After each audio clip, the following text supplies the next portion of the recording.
story you are about to see is true. The names have been changed to protect the innocent.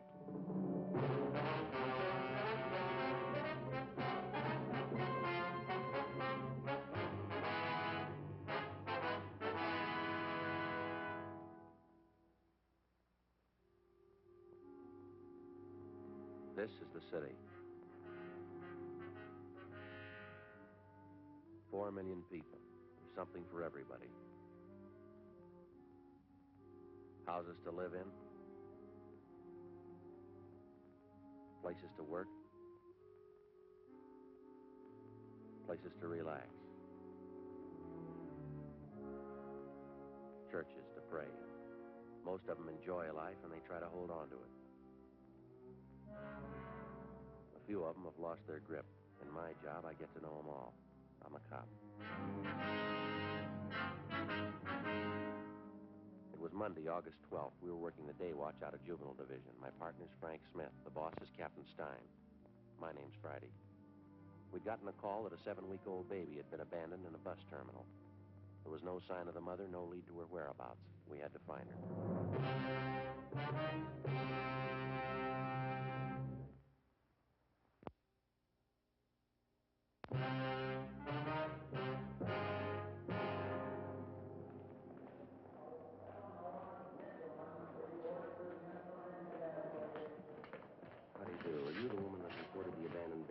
Yes, that's right.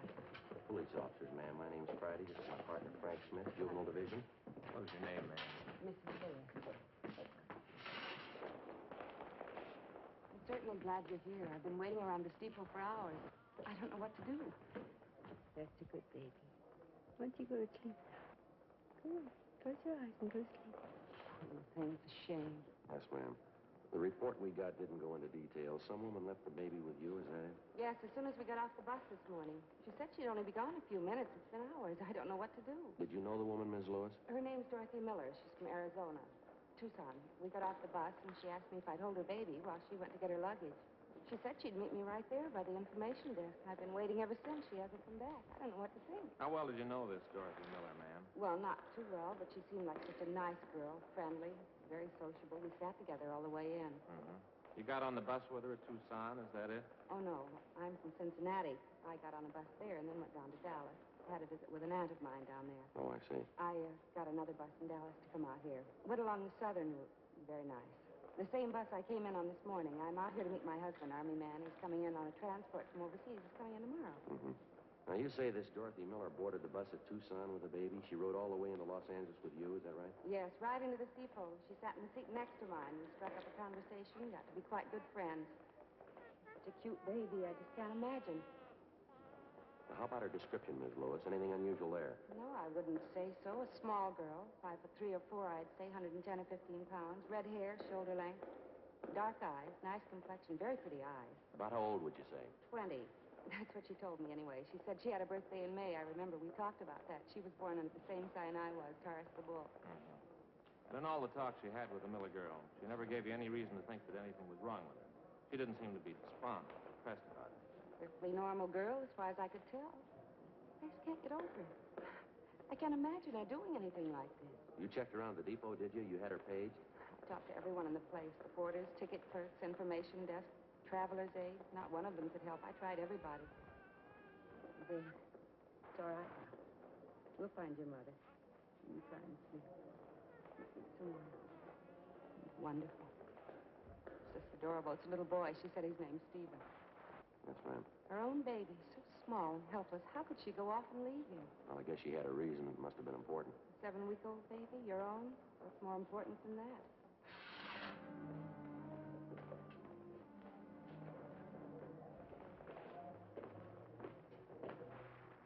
Before we left the bus depot, Frank contacted the clerk at the depot information desk and left our card with him. If anyone came in to make inquiries about the abandoned child, he was to advise them to get in touch with us. 11:48 a.m. The woman the baby had been left with, Mrs. Marjorie Lewis, agreed to return to the office and give us a complete report on everything she knew about the case. As soon as we got back, we briefed Captain Stein on what had happened, and he assigned policewoman Betty Stone to come in and help out with the baby. A cursory examination seemed to indicate there was nothing abnormal about the baby.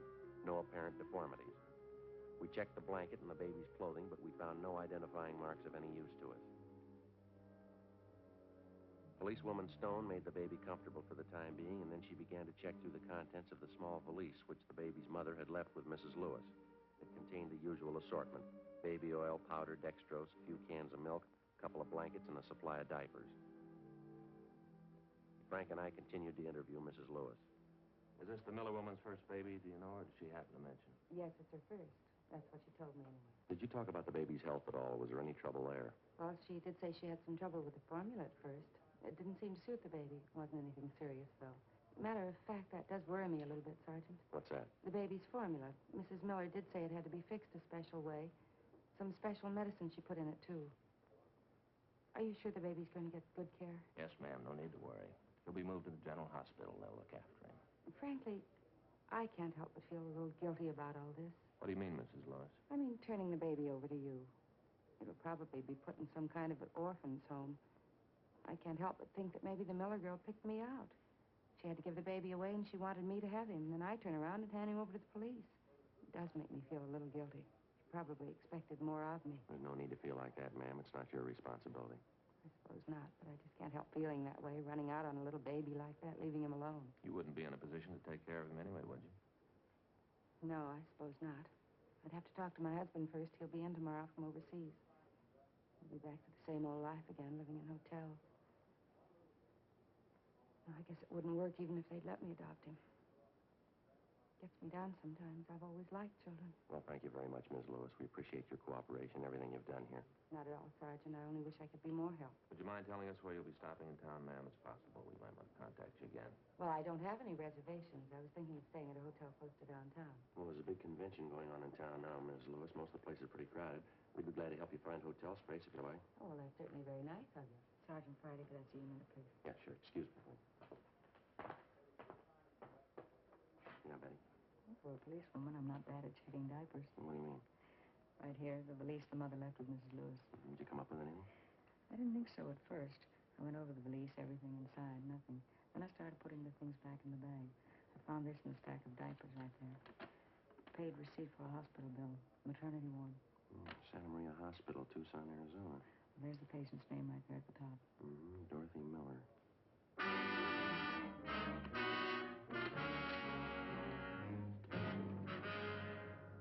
12:30 p.m. A local broadcast and an APB were gotten out on Dorothy Miller. Then we sent a communication to the Tucson Police Department laying out the story for them and asking them to check with the Santa Maria Hospital there for a possible lead on the missing mother. Meantime, the baby was removed to the general hospital. We found accommodations for Mrs. Lewis in a downtown hotel. We dropped her off there, and then we drove back to the bus depot on 6th Street. We tried to locate the driver of the bus on which the Miller woman and her baby had arrived that morning. We were told he was off duty and that he wouldn't report back in until 8 o'clock the following morning. We left our card along with a message for the driver, asking him to contact us as soon as he returned. For the rest of the afternoon, Frank and I, along with 2 other men from Juvenile Division, checked with all the bus depot personnel, but we were unable to turn up any kind of a lead. After that, we started making the rounds of the hotels, bars, restaurants, and taxicab stands in the neighborhood. The same results, nothing. 7:55 a.m. the following morning, I reported back in for work.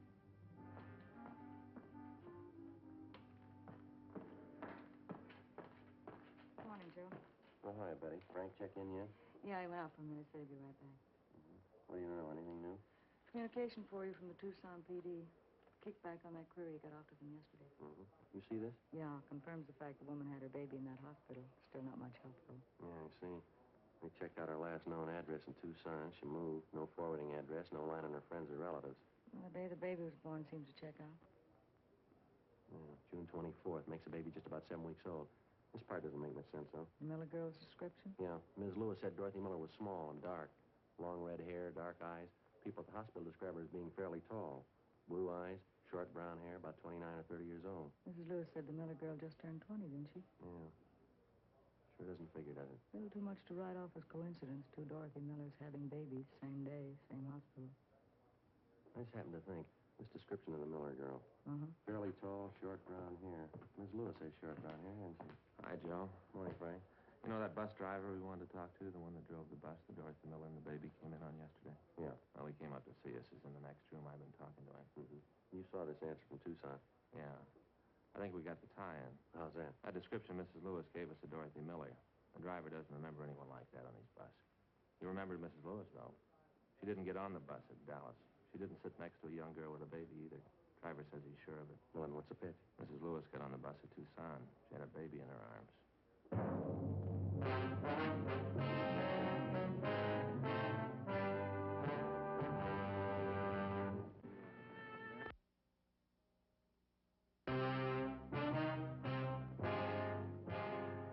8:35 a.m. Frank Smith and I continued to interview the bus driver, the same man who'd been driving the bus on which Mrs. Lewis and the abandoned baby and his mother supposedly had arrived in Los Angeles the day before. The more we talked to the driver, the more he convinced us that the story we'd gotten from Mrs. Marjorie Lewis was a long way from the truth. He repeated that he was absolutely sure that Mrs. Lewis did not get on the bus at Dallas, that she boarded the bus at Tucson, and at the time she got on, she was holding a baby in her arms. He was just as positive that Mrs. Lewis held the baby in her arms all the way into Los Angeles, and that she did not sit next to a young red-haired girl, but an elderly woman. He also told us that none of his passengers on that particular trip fitted the description of Dorothy Miller as given us by Mrs. Lewis. 8:50 a.m. Before the bus driver left, we got his address and a phone number where we could get in touch with him if necessary. 9:05 a.m. Frank and I got in the car, drove to the downtown hotel where Mrs. Lewis was staying. She told us that her husband, Army Captain Walter Lewis, had arrived in from overseas earlier that morning and checked in at the hotel, that he was downstairs in the hotel barber shop. That's quite a parade they're having down there. Yes, ma'am. How's the baby? Are they taking care of him? Is he all right? Yes, ma'am. We checked with the hospital. He's doing fine. Oh, I'm glad. And the Miller girl, Dorothy Miller, did you find out anything? We haven't been able to locate her. No trace of her at all. That's why we're here, Mrs. Lewis. There are a few things we'd like to have you straighten out for us. Well, I'll be glad to do anything I can to help. I think I already told you everything I know about the girl. We'll be honest with you, Ms. Lewis. We don't think you're telling us the truth. What? I don't understand. We talked to the man who was driving the bus she came in on yesterday, the same bus you say Dorothy Miller and her baby were on. Yes, that's right. Well, the bus driver couldn't remember the Miller girl, told us none of his passengers even came close to her description. Well, there were quite a few people on the bus. I guess you can't blame him for not remembering her. He remembered you, Mrs. Lewis. You were sitting near the front of the bus. He doesn't remember anyone with a baby sitting next to you, though. I guess he made a mistake. He can't remember everything. He said you were holding the baby. I don't understand this. What is it you're trying to find out? When we talked to you yesterday, you told us that you got on the bus at Dallas. Isn't that right? Yes. What would that have to do with it? Well, the bus driver says you got on at Tucson. He seemed to remember it pretty well. Says when you got on the bus, you were holding a baby in your arms. Oh, that's silly. He's wrong. He must have me confused with somebody else. I don't see how, ma'am. He says you were the only woman on the bus with a baby. What's the point of this, Sergeant? I don't understand any of this. Well, now, frankly, Ms. Lewis, neither do we. I don't know why you're lying to us about this, but apparently you are. You're wrong. I'm not lying. It happened just the way I told you. The girl gave me the baby to hold, and then she disappeared. There's no reason for me to lie about that. We found a receipt for a hospital bill in that valise with the baby's things in it. The receipt was made out to Dorothy Miller. Well, that proves it, doesn't it? She was on the bus with me, and her baby was with her. Check was made with the hospital at Tucson. They remembered the name Dorothy Miller. She gave birth to a baby boy about 7 weeks ago. She wasn't the same girl you described to us. Description wasn't even close. Then it must be a mistake. I guess somebody made a mistake. I can't understand any of this. They sent us back a description of the Dorothy Miller who stayed at the hospital. Fairly tall woman, short brown hair, about 29 or 30. Yes? Description fits you, Mrs. Lewis. Fits almost perfectly. It's wrong. It has to be wrong. The whole thing's a mistake. No, I don't think so, ma'am. Why don't you tell me? What do you think? Tell me, please. Well, there is no Dorothy Miller. There never was. There's no such person. That's what you really think. I invented it? I made it all up? Did you?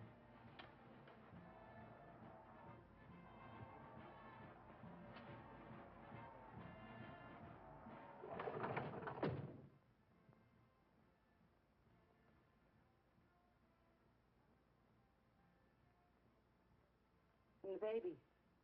What about him? If there's no Dorothy Miller, what about the baby? I don't know. You want to tell us? Ms. Lewis?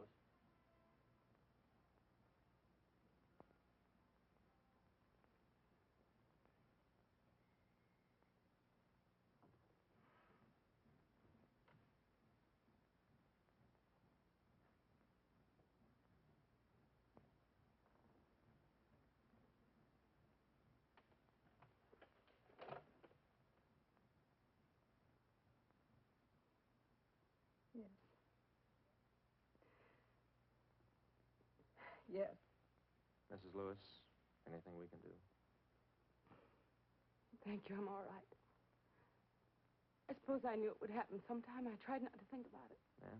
I knew you'd found out. That's why you asked if my husband was with me, isn't it? You didn't want to embarrass me. We wanted to give you a chance to tell your side of the story. We thought maybe you wanted to keep it from your husband. Oh, it doesn't matter. I'll tell him.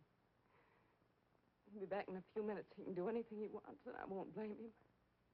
He'll pack his bag and walk out and leave, and I won't blame him. Nobody will blame him. You want to tell us about it? I think you know. It's my baby. My own baby, and I couldn't keep him. There wasn't anything else to do. Nothing. My own baby. You made up the whole story about the girl, Dorothy Miller, her leaving the baby with you. Mrs. Lewis? Well, now, you must have had a reason for it, Mrs. Lewis. Giving your baby away. You want to tell us about it?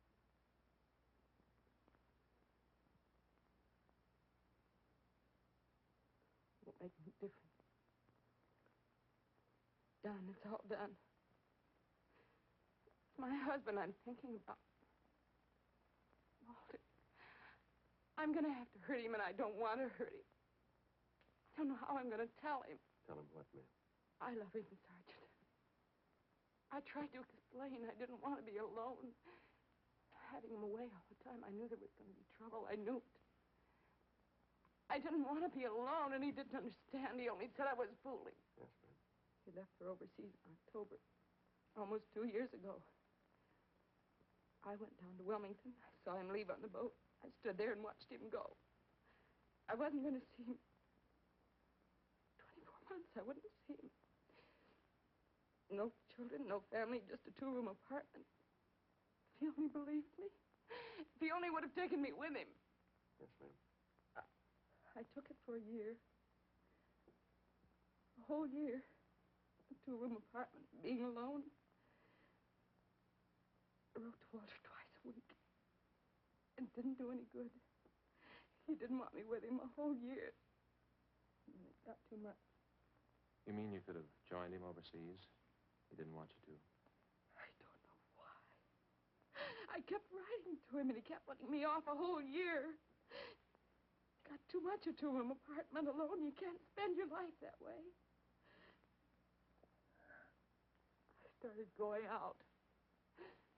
Having dates. I had to get out. I started going to parties. Different people. I guess I drank too much. I didn't want to be alone. I guess I always drank too much. Yes, ma'am. There was one party. I don't even remember who I went with. I guess I was drinking. I don't know. And I left. I don't even remember who I was with. It didn't have to be this way. It didn't have to happen like this. Are you all right, Mrs. Lewis? Is there something we can get for you? No, I'm all right. I didn't know what to do when I found out. I saw the doctor. He didn't understand it either. I mean, the way I felt. He said the baby would be born in June. I cried. He didn't understand. Yes, ma'am.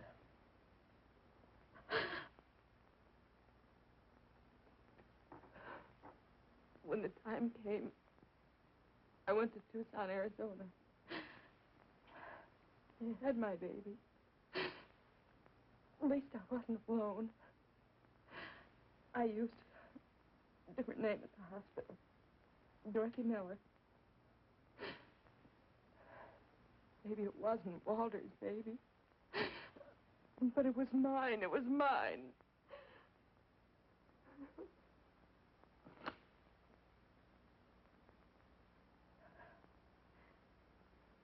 But at first it wouldn't make any difference. But it did, though. It did. So you figured on giving up the baby? Giving him away? Is that it? I can't tell you how many times I worked it out in my mind day after day. I almost went crazy with it. Walter, the baby, which was it? I finally decided, Walter. Don't you think it's fair? Don't you? Well, it's your decision, ma'am. It's going to have to be up to you. I don't know how to tell him. Won't you help me, please? Help me tell Walter. All right, if you like. Such a terrible thing. When you make a choice. When you have to hurt someone. To have to choose between the two of them. One of them has to be hurt. Ma'am? My husband or my baby. Which one?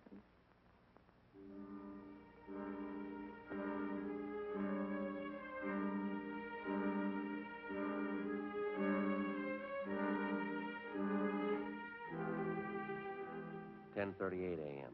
At Mrs. Lewis's request, Frank and I stayed on at the hotel room until her husband, Army Captain Walter Lewis, returned. He was a tall man in his late 30s, dark eyes, tan complexion. Mrs. Lewis was waiting in the adjoining room.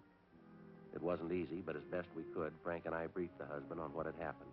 His first reaction was fairly normal. He took it pretty hard. We kept on talking to him. After a while, he calmed down. We laid out the whole story for him again. Are you sure it was my wife? Yes, sir.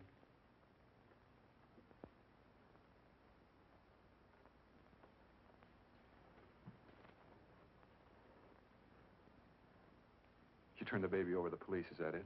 She gave the baby up? Yes, sir. She figured it was the only thing she could do. Kind of hard to figure, isn't it? What's the answer? What am I supposed to do? Well, I know it's none of our business, Captain, but I think you might try looking at it from your wife's point of view. What do you mean? Well, it's pretty obvious she's still in love with you. I think she's shown you that. Yeah. Well, she was in a jam. It was a big choice for her to make.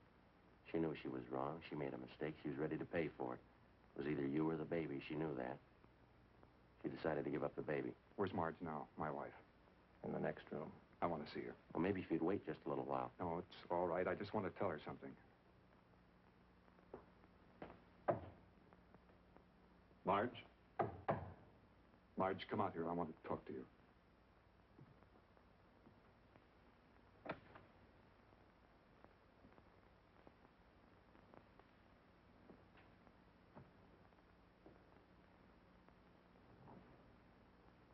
What can I say, Walter? I'm sorry. I'm sorry. There isn't anything else I can say. You don't have to say anything, Marge. You can do what you want. I won't blame you. You've got a right to do anything. I just want to tell you, Walter, I love you and I'm sorry. I'm sorry. I won't blame you. Anything you do, I won't blame you.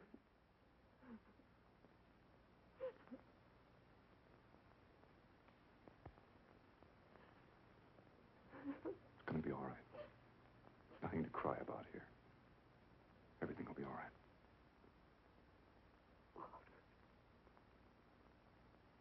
Walter.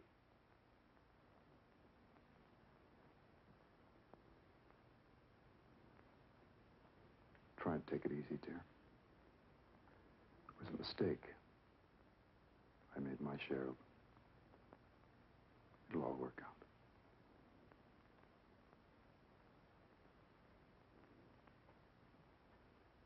Officer, Yes, sir? I'd like to ask a favor. We got a car downstairs. Yes, sir, we do. I wonder if you'd mind dropping us by the hospital. I'd like to see my son.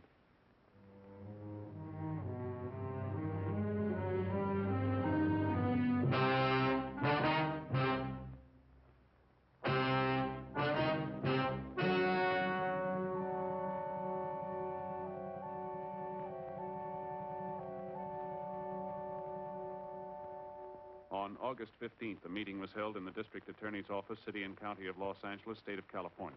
In a moment, the results of that meeting.